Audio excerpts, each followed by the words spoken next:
Hello विद्यार्थियों, आप सभी का आपके अपने इस यूट्यूब चैनल में बहुत बहुत स्वागत और अभिनंदन है। जैसा कि आपको पता है कि हम लोग सत्र 2023 और 24 के लिए कक्षा 10 की विज्ञान आरंभ कर चुके हैं।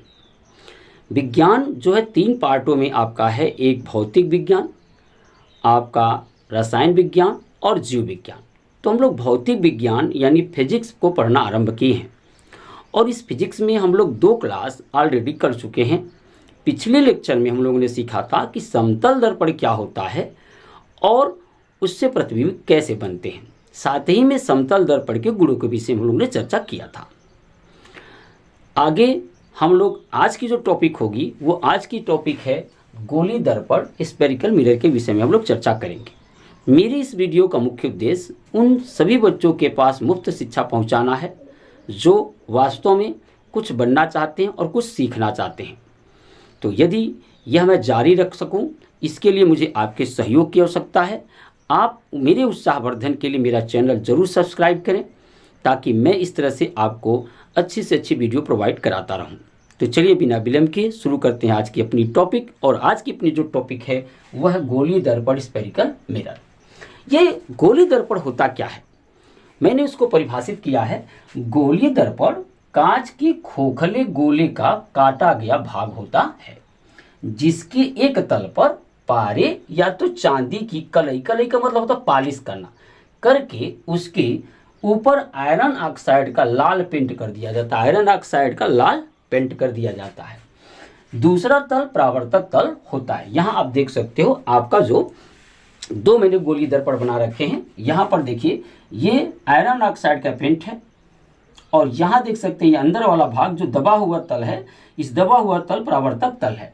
तो दबे हुए तल से अगर परावर्तन होता है तो उसे हम लोग अवतल कहते हैं। और माने होता ही है दबा हुआ तल, यानी ऐसा दर्पण जिसका परावर्तन दबे हुए तल से होगा उसे हम लोग अवतल कहते हैं। दूसरा मैंने यहाँ एक फिगर बना रखा है, देख सकते हैं अंदर की तरफ आपका आयरन ऑक्साइड का पेंट लगा हुआ है, लाल पेंट, और बाहर वाला उभरा हुआ तल जो है परावर्तक तल है।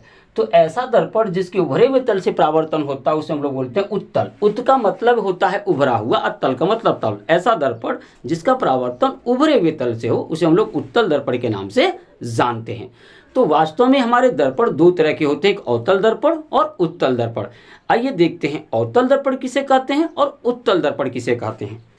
तो चलिए विद्यार्थियों देखते हैं गोली दर्पण कितने प्रकार के होते हैं। तो गोली दर्पण आपके 2 प्रकार के मुख्यतः होते हैं। गोली दर्पण 2 प्रकार के होते हैं। पहला होता अवतल दर्पण जिसे कनक्यू मिरर के नाम से हम लोग जानते हैं।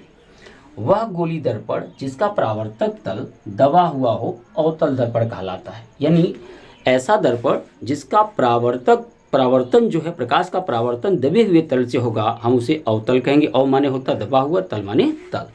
यहाँ देख सकते हैं आपका ये इसका परावर्तक तल है। यहाँ प्रकाश की किरण ये आपतित हो रही है और ये परावर्तित हो रही है। और ये कहाँ से हो रही है? दबे हुए तल से हो रही है। जो दबे हुए तल से परावर्तन होगा उसे हम लोग कहेंगे अवतल दर्पण। दूसरा अपना दर्पण है उत्तल दर्पण, कन्वेक्स मिरर। वह गोली दर्पण जिसका परावर्तक तल उभरा हुआ हो और उत्तल दर्पण कहलाता है। यहाँ देख सकते हैं कि ये उभरे हुए भाग से प्रकाश का परावर्तन, ये आपतित किरण है, ये परावर्तित हो रही है। तो ये उभरा हुआ जो भाग है इससे इसका परावर्तन हो रहा है, इसलिए ये कहेंगे इसे उत्तल दर्पण। और जो दबे हुए तल से होगा उसे कहेंगे अवतल दर्पण। तो दर्पण मुख्यतः 2 तरह के हो गए आपके। एक अवतल, ऐसा दर्पण जिसका परावर्तन दबे हुए तल से होगा उसे अवतल कहेंगे। उत्तल माने होता, उत्त माने होता उभरा हुआ, तल माने तल जिसका तल उभरा हुआ नहीं, जिसका परावर्तक तल उभरे हुए तल से हो, यानी परावर्तन उभरे हुए तल से होगा उसे हम लोग उत्तल दर्पण के नाम से जानते हैं। तो चलिए विद्यार्थियों देखते हैं गोली दर्पण से संबंधित कुछ परिभाषाएं। यानी अब हमें देखना है कि गोली दर्पण से संबंधित परिभाषाएं। इसमें सबसे पहले हमें समझना है दर्पण का ध्रुव क्या होता है, पोल ऑफ मिरर क्या होता है। दूसरा समझना वक्रता केंद्र यानी सेंटर ऑफ कन्वर्जन क्या होता है, ये सब देखना है। तो मैंने यहाँ राइटिंग में कर रखा है कि गोली दर्पण के परावर्तक पृष्ठ के केंद्र को दर्पण का ध्रुव कहते हैं। ये देखिए, ये इसका जो केंद्र है वो दर्पण का ध्रुव है जिसे हम लोग P से प्रदर्शित करते हैं। और वास्तव में दर्पण का ध्रुव आपके दर्पण पर ही उपस्थित होता है। यानी फिर से एक बार सुन लीजिए कि गोली दर्पण के परावर्तक पृष्ठ के केंद्र को दर्पण का ध्रुव कहते हैं। यानी कहने का तात्पर्य है कि मान लीजिए ये आपका गोली दर्पण है, इसका ये परावर्तक तल है मान लीजिए, तो इसका परावर्तक तल का जो केंद्र होगा उसी केंद्र को हम लोग क्या बोलते हैं, ध्रुव बोलते हैं। ये आपका मिरर ऐसे नहीं, मिरर को ऐसे चित्रित किया गया है। ये आपका जो कलई किया, पॉलिश किया वाली आयरन ऑक्साइड का पेंट किया हुआ, लाल पेंट किया गया भाग है, और इसको इस तरह से प्रतिबिंबित किया गया, दिखाया गया चित्र में। अगर ऐसे करेंगे तो इसका जो सेंटर होगा उसी को हम लोग क्या कहेंगे, पोल ऑफ मिरर, यानी दर्पण का ध्रुव। अब दूसरी चीज हमें देखनी है वक्रता केंद्र। वक्रता केंद्र यानी सेंटर ऑफ कन्वर्जन क्या होता है, इसको देखना है। गोली दर्पण का परावर्तक पृष्ठ कांच के जिस खोखले गोले का भाग होता है उस गोले का केंद्र जो है दर्पण का वक्रता केंद्र कहलाता है। वास्तव में जो ये वक्रता केंद्र है वो दर्पण पर स्थित नहीं होता है। ये जो आपकी दूरी है ये वाली, इस दूरी पर ये जो ध्रुव से ऐसे हम जाएंगे, दूरी, ये दूरी है, दर्पण पर स्थित नहीं होता। ये दर्पण का ध्रुव, मान लीजिए ये दर्पण का ध्रुव है। अब यहाँ से जो दूरी मिलेगी आपकी, ये दूरी कहलाएगी, इस दूरी को बोलेंगे वक्रता केंद्र। ये दूरी जो बोलेगी और इसके सेंटर को, अंतिम पॉइंट को बोलेंगे वक्रता केंद्र, यानी ये वाली दूरी। जो ये दूरी है, इस दूरी को हम दर्पण के सामने, ऐसे एक दूरी है, ये दूरी है, न कि ये हमारा जो वक्रता केंद्र होता है वो दर्पण पर न स्थित होकर के दर्पण के सामने इसके यहाँ से, यानी PC के बराबर, P से लेकर C के बराबर जो सामने होगा वही यहाँ पर होगा वक्रता केंद्र। नहीं तो आप कंफ्यूज हो जाओगे कि भाई यहाँ पर भी लिखा है कि दर्पण का केंद्र, यहाँ पर भी दर्पण का केंद्र। तो दर्पण का केंद्र पर आपका ध्रुव होता है, केवल ध्रुव, मतलब P स्थित होता है। अब ये जो दूरी है, इस दूरी के सामने आप आएंगे ऐसे लेकर के, तो जो दूरी के लास्ट पॉइंट मिलेगा उसे को हम लोग वक्रता केंद्र मान लेते हैं। परिभाषा में कुछ और तरीके से बताया गया है, लेकिन समझने के लिए आप ऐसे समझना है आपको। तो आशा करता हूं कि आप ध्रुव और वक्रता केंद्र को अच्छी तरह से समझ गए होंगे। आइए कुछ और परिभाषाएं हैं जिन्हें हमें सीखना है, तभी हम गोली दर्पण से संबंधित प्रतिबिंब बनाएंगे, तो इनका उपयोग वहां करेंगे। तो आइए विद्यार्थियों आगे देखते हैं कि हमें गोली दर्पण से संबंधित क्या क्या चीज़ें और सीखनी है। तो सबसे बात तीसरे नंबर पर हमें सीखना है वक्रता त्रिज्या, यानी रेडियस ऑफ कर्वेचर, यानी वक्रता त्रिज्या क्या होती है। तो गोलीय दर्पण जिस खोखले गोले का भाग होता है उस खोखले गोले की जो त्रिज्या होती है, जो दर्पण की त्रिज्या होती है, उसे हम लोग वक्रता त्रिज्या कहते हैं। वक्रता त्रिज्या भी दर्पण पर स्थित नहीं है, ये दर्पण से एक दूरी है। यानी आप देख सकते हो P से लेकर C तक की जो दूरी है इसे हम लोग वक्रता त्रिज्या कहते हैं, R से प्रदर्शित करते हैं। लेकिन ये यहाँ से दिखाया जरूर जा रहा है, लेकिन ये ऐसे जब आप यहाँ से ले आओगे तो ये हो जाएगा आपका सेंटर ध्रुव, और ये हो जाएगा आपका वक्रता केंद्र, और ये वाली जो दूरी होगी, ये दूरी जो होगी, इसी दूरी को हम लोग वक्रता त्रिज्या कहते हैं। यहाँ पर चित्र में दिखाने के लिए हमें ऐसा करना पड़ता है, लेकिन वास्तव में जो वक्रता त्रिज्या है R, जिसे R से प्रदर्शित करते हैं, वह एक दूरी है जो दर्पण से आपके ध्रुव से, ये ध्रुव है, मान लीजिए आपका ये दर्पण, मैंने ऐसे सीधा दर्पण बनाया, ये तो ऐसे दर्पण बना हुआ है। अब दर्पण ऐसे मैं अगर सीधा बनाता हूँ तो ये दर्पण जो सीधा बनेगा तो यहाँ मान लीजिए केंद्र मिलेगा, इसका ये केंद्र मान लीजिए P है। अब ये P से जो ये दूरी है, ये वाली दूरी है, इस दूरी से अगर मैं ये वाला सामने ऐसे आऊँ तो यहाँ से लेकर के जो ये दूरी होगी, ये होगी हमारी वक्रता त्रिज्या। यानी P से लेकर C तक की दूरी क्या होती है, वक्रता त्रिज्या होती है, और जो कि दर्पण के ध्रुव से दर्पण के सामने वक्रता केंद्र की दूरी जो होती है उसी को हम लोग वक्रता त्रिज्या के नाम से जानते हैं। अगली जो अपनी परिभाषा है वह है मुख्य अक्ष। ये मुख्य अक्ष क्या है, जो आपकी ध्रुव और वक्रता केंद्र के मिलाने वाली रेखा होती है। ध्रुव और वक्रता केंद्र को मिलाने वाली जो रेखा है, ये वाली रेखा, यानी मान लीजिए आपका ये हो गया, आपका कोई ये दर्पण है। अब इस दर्पण में मान लीजिए ये लाइनिंग हम खींच लेते हैं, ये हो गया ध्रुव, ये हो गया वक्रता त्रिज्या। तो जो ध्रुव और वक्रता त्रिज्या को मिलाने वाली लाइन होती है, ये लाइन इधर भी जा सकती है, इधर भी जा सकती है, इसी को हम लोग बोलते हैं मुख्य अक्ष। किस नाम से जानते हैं भाई, इसको मुख्य अक्ष के नाम से जानते हैं। यानी ये जो लाइन जा रही है, इस लाइन को ही हम लोग क्या होता है, मुख्य अक्ष कहते हैं। यानी ध्रुव और वक्रता केंद्र को मिलाने वाली जो रेखा होती है उसे ही हम लोग वक्रता त्रिज्या के नाम से, मुख्य अक्ष के नाम से जानते हैं। अगली चीज हमें समझना है मुख्य फोकस क्या होता है, प्रिंसिपल फोकस क्या होता है। तो प्रिंसिपल फोकस को समझने के लिए हमें एक चित्र बनाना होगा, उस चित्र के माध्यम से हम प्रिंसिपल फोकस को समझ सकते हैं। तो चित्र ये है कि आप देखो, आपके सामने मैं ये एक दर्पण का चित्र बना रहा हूं, जो अवतल दर्पण है, जो अवतल दर्पण है। ये आपका हो गया M1 M2, और यहाँ से अब मान लो ये हो गया आपका P, ये हो गया आपका मुख्य अक्ष, ये मुख्य अक्ष, ये हो गया वक्रता केंद्र C, ये मुख्य अक्ष हो गई। अब मुख्य अक्ष के समांतर यदि कोई प्रकाश की किरण ऐसे चल रही है, कोई भी प्रकाश की किरण चल रही है, ये प्रकाश की किरण जा रही है, आप देख सकते हो प्रकाश की किरण जा रही है, और दर्पण से परावर्तन के पश्चात जिस बिंदु पर ये आकर मिलेंगी, जिस बिंदु पर आकर के ये क्या होंगे, मिलेंगी, उसे हम लोग क्या कहते हैं, दर्पण की क्या कहते हैं, फोकस कहते हैं, दर्पण का मुख्य फोकस कहते हैं। एक बात ध्यान रहे कि जो आपका अवतल दर्पण होता है उसका फोकस परावर्तक तल की ओर होता है, जबकि उत्तल दर्पण का जो फोकस, मुख्य फोकस होता है, वो परावर्तक तल के पीछे की तरफ होता है। यानी कहने का तात्पर्य यह है कि आपका कुछ ऐसे चित्र बनेगा, और आप देखेंगे यहाँ से एक लाइन खींचेंगे तो ये हो गया अपना P, मान लीजिए ये हो गया आपका वक्रता केंद्र।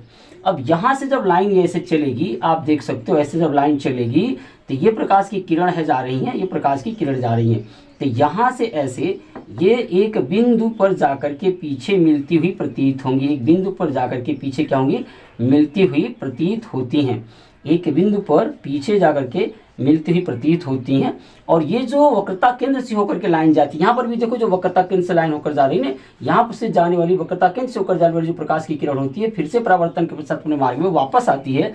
उसी प्रकार से यहाँ से भी वक्रता केंद्र से जो होकर के प्रकाश की किरण जाएगी अपने मार्ग में वापस आएगी। लेकिन आप देख सकते हो कि ये उत्तल दर्पण है, उत्तल दर्पण का जो मुख्य फोकस होता है वो दर्पण के पीछे होता है, क्यों, और अवतल दर्पण का जो फोकस होता है परावर्तक तल के सामने होता है। तो इस तरह से प्रकाश की किरणें जो है चलने के बाद दर्पण से परावर्तन के पश्चात, फिर से एक बार सुन लीजिए, प्रकाश की किरणें दर्पण की तरफ जाने के बाद दर्पण से परावर्तन के पश्चात मुख्य अक्ष पर जिस बिंदु पर मिलती हैं उस बिंदु को हम लोग दर्पण का मुख्य फोकस कहते हैं।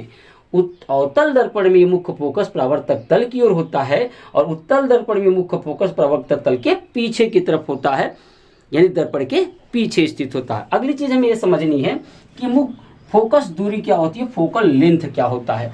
तो आप देख सकते हो इस फोकस से लेकर के इस P तक की दूरी जो होती है इसे हम लोग फोकस दूरी कहते हैं, जिसे हम लोग F से प्रदर्शित करते हैं। ये दूरी यानी इस मुख्य फोकस से लेकर के P तक की दूरी को हम लोग फोकस दूरी के नाम से जानते हैं। यहाँ देखिए ध्रुव से लेकर के और यहाँ तक की जो दूरी होगी इसी को हम लोग P फोकस कहते हैं, और इसे हम लोग F से प्रदर्शित करते हैं। तो हमने समझ लिया कि फोकस दूरी क्या थी, फोकल लेंथ क्या है। मुख्य फोकस से लेकर के ध्रुव तक की दूरी को हम लोग क्या कहते हैं, फोकस दूरी कहते हैं। ये दूरी देख सकते हैं अवतल दर्पण में यहाँ परावर्तक तल के सामने से होकर नापी जा रही है, जबकि अवतल दर्पण में दर्पण के पीछे से होकर के ये मापी जा रही है। अगला चीज हमें ये समझना है कि फोकस तल क्या होता है। फोकस तल, ये जहाँ फोकस बन रहा है, यहाँ देखिए फोकस बन रहा है, इस वाले तल को हम लोग फोकस तल यानी फोकल प्लेन बोलते हैं, फोकस प्लेन बोलते हैं। अगला समझना है दर्पण का द्वारक। जब दर्पण का द्वारक क्या है कि जो गोली दर्पण खोखले गोले का काटा गया भाग होता है उसका जो व्यास होता है उसे हम लोग दर्पण का द्वारक कहते हैं। ये है जिसे M1 और M2 से प्रदर्शित करते हैं। जिसे किससे प्रदर्शित करते हैं, M1 और M2 से प्रदर्शित करते हैं। आशा करता हूँ ये सारी बातें आपको समझ में आ गई होंगी।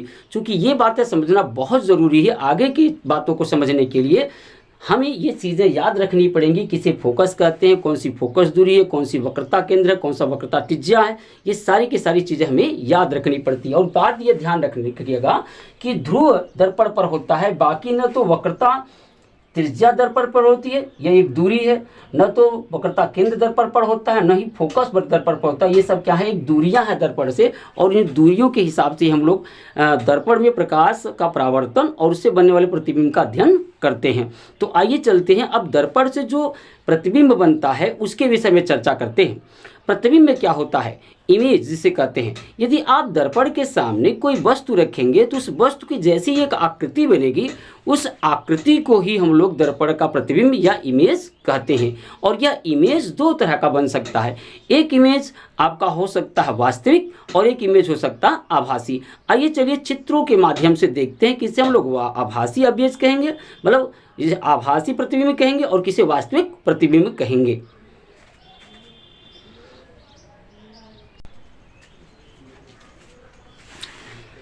तो विद्यार्थियों तो विद्यार्थियों हम लोग देख रहे हैं कि हमारा क्या वास्तविक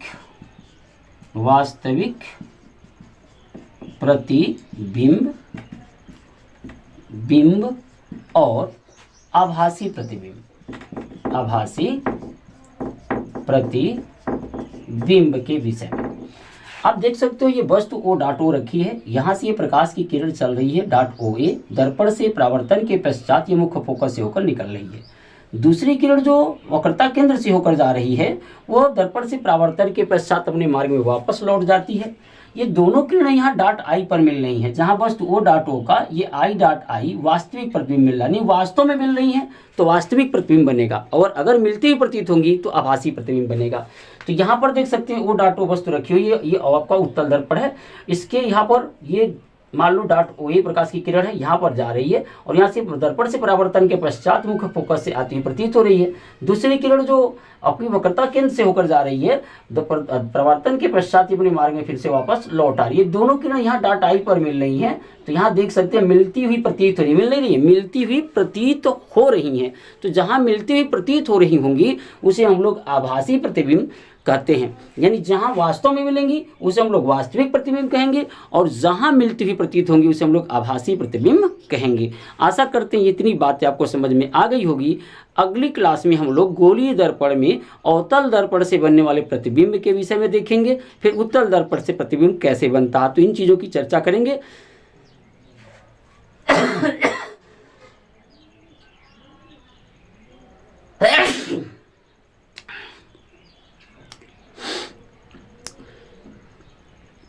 तो विज्ञान का पूरा कोर्स पाने के लिए आप हमारे चैनल पर बने रहें। उत्साहवर्धन के लिए चैनल को सब्सक्राइब करना न भूलें, अपने मित्रों में शेयर करें ताकि मैं ये शिक्षा का प्रसार आप तक मुफ्त में पहुंचाता रहूं। तो फिर मिलते हैं अगली क्लास में, तब तक के लिए हम आपसे इजाज़त चाहते हैं।